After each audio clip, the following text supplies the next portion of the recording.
Understanding the business cycle essentially allows us to take a temperature check on the average investor, giving us insights to when they're feeling most financially secure and subsequently willing to take bigger financial risks, such as investing in altcoins.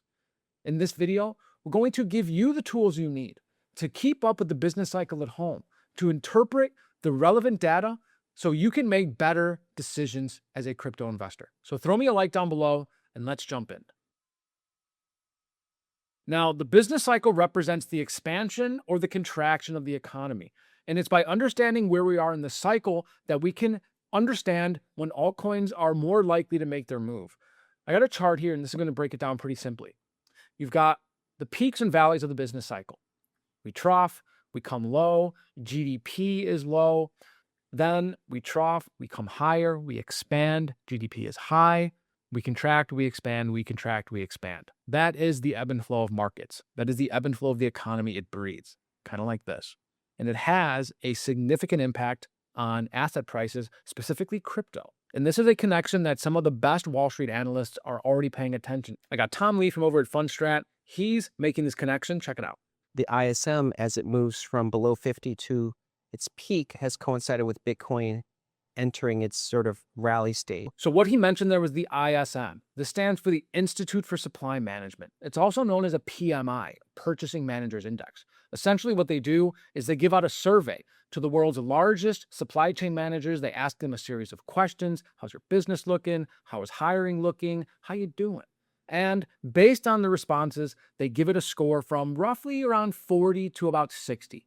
Above 50 means the economy is expanding. Below 50 means the economy is contracting. 50 is the middle point at which the economy is not expanding or contracting. So when you see that number go above 50, it means the economy is growing. It means that people on average feel wealthier, and in the past, it's meant better altcoin prices.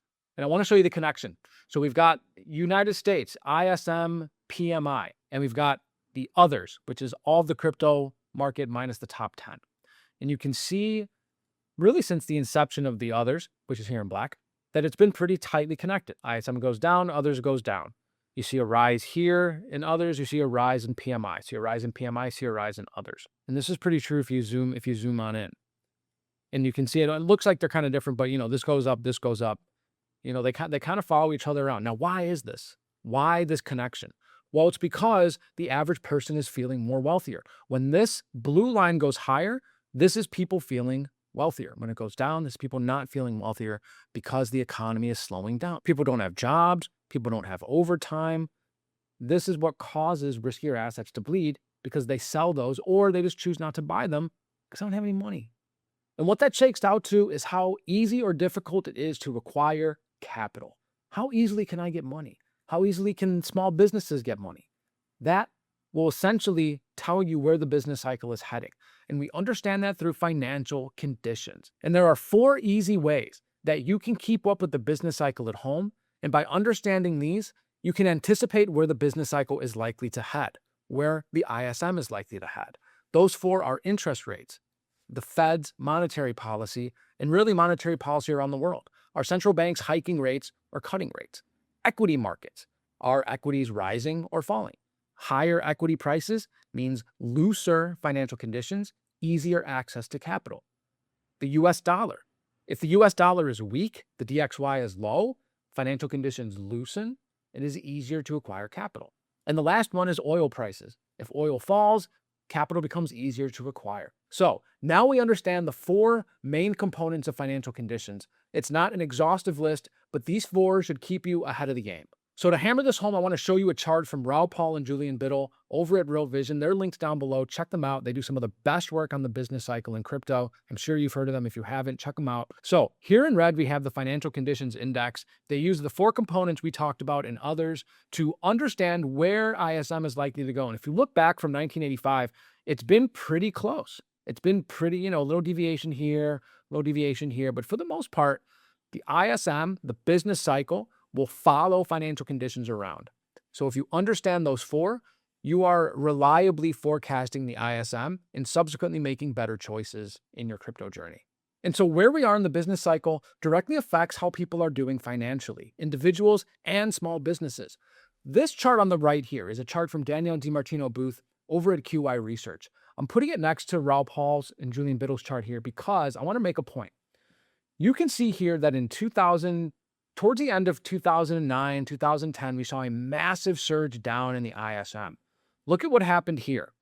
Total share of population and economic expansion. This is the GFC. This is the Great Financial Crisis. You can see the ISM trend down. You can see that probably around 2012, 2013, we saw a dip here. 2012, 2013, we see a dip here. In 2020, 2021, this is COVID. This is a crash down in the economy. When you see this black line going down, that's the ISM going down. That's the business cycle tightening. That's less jobs for people. That's less people making money. That's less overtime. It's people penny pinching and really not making a whole lot of risky purchases. And you can see that we surged back up afterwards, and we surged back up afterwards. We've been trending down, trending down, trending down. We're down here. And look at what we've been doing over here. And I'll put it to you this way as well. So this is small business credit availability. So this is a small business wants a line of credit to improve their business or hire a new worker or move to a new location.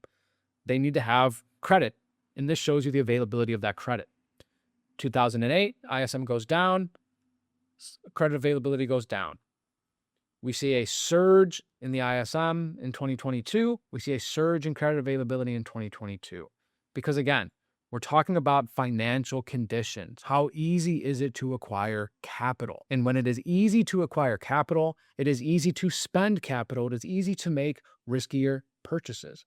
And so when you see things like altcoins going crazy, when you see things like small cap equities going crazy, you want to get in and have fun too, because you have the money. Your job is going well. Your business has customers. You're making money. And so you want to invest. So let's take it to present day. We're in March 2026. Crypto is down bad. We never had an alt season.